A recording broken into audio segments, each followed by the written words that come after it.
Hello viewers, here we have the General Electric ASW05LKS1. This is part 2 of the clean and service procedure video.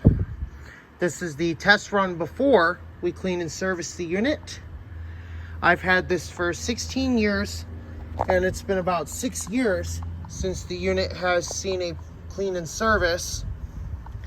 The condenser is pretty much blocked up. I was only able to get so much of it clean, but we are going to get it cleaned up the rest of the way. We got the pressure washer, pressure hose, which we're going to be using that.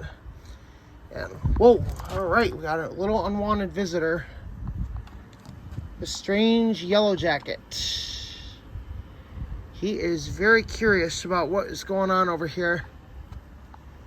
But he's not part of the video, so we won't feature him any more than we have to. So without further ado, we're going to go ahead and kick this thing on. Unfortunately, it does have that stupid 3-minute time delay. But we are going to take some temperature readings. We're going to see how well it's performing. And we'll take it from there.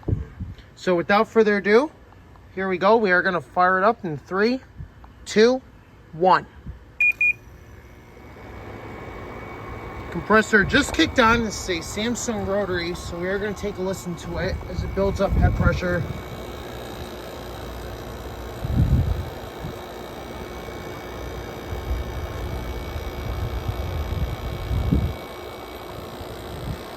Fired up with ease.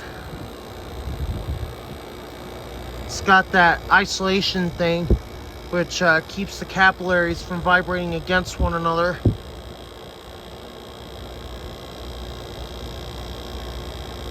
We got it under quite a bit of load.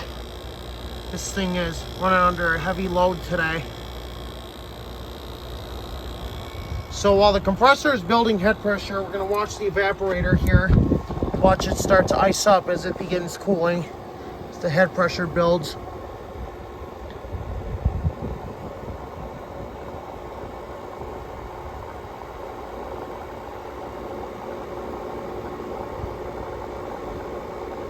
And as soon as the coil gets to temperature, we will start taking temp readings. So in the meantime, watch and enjoy the sound of this thing building head pressure.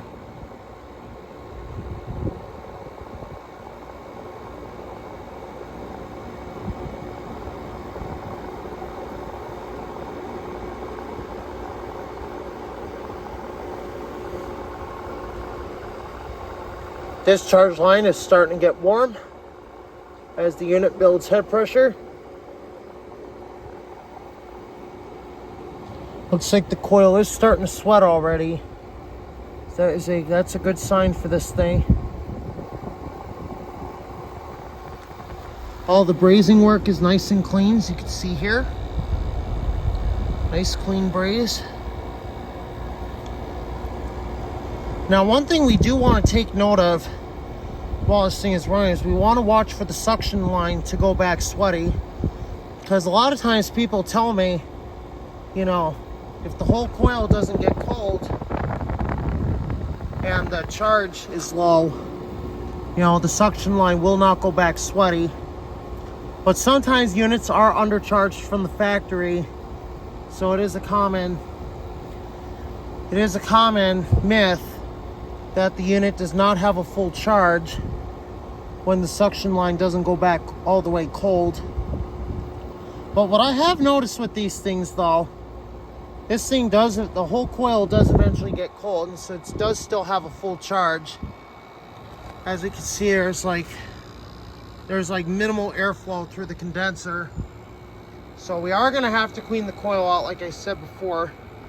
We are gonna watch for the suction line to go back sweaty. But the air is starting to get cold, so we're going to go ahead and put our thermometer in the evaporator here. Seems like the compressor is starting to get louder, so that is something we're going to have to watch out for. It is 79 degrees outside, so we're going to go ahead and put this thing in the register, see what it's blowing here. So as it builds head pressure, the temperature is dropping. It is 79 going in. Well, actually, it is hotter out. Let's just see what it feels like. So we are in the shade. It is actually 85 degrees outside, and this is pumping out 68.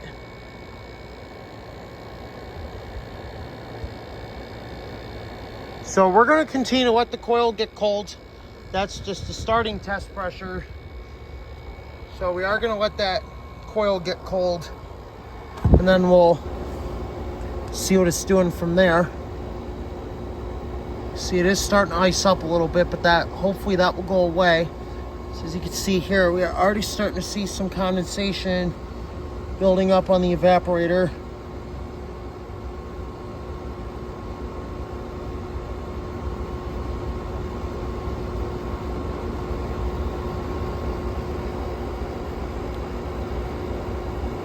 Frost is starting to go away.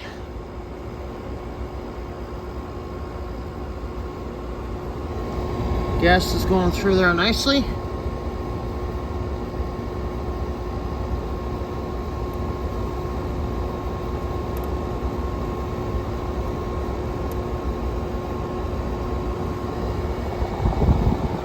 Suction line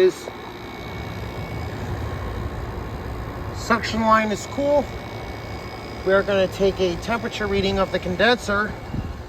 Show you guys how hot that thing is running, because I think this is running a bit too hot for comfort. So we're gonna go ahead and get this thing in the coil here, take a temp reading. We are running at 112 so far, 111. And the air temperature is 85 degrees.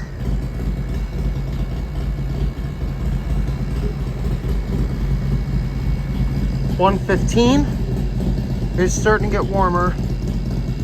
So what we're gonna do, we're gonna have a part 2B, and we're gonna come back. We're gonna have a part 2B of this video where we check all the pressures.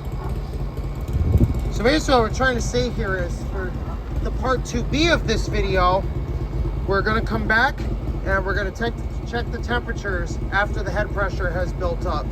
So we'll see you in part 2B.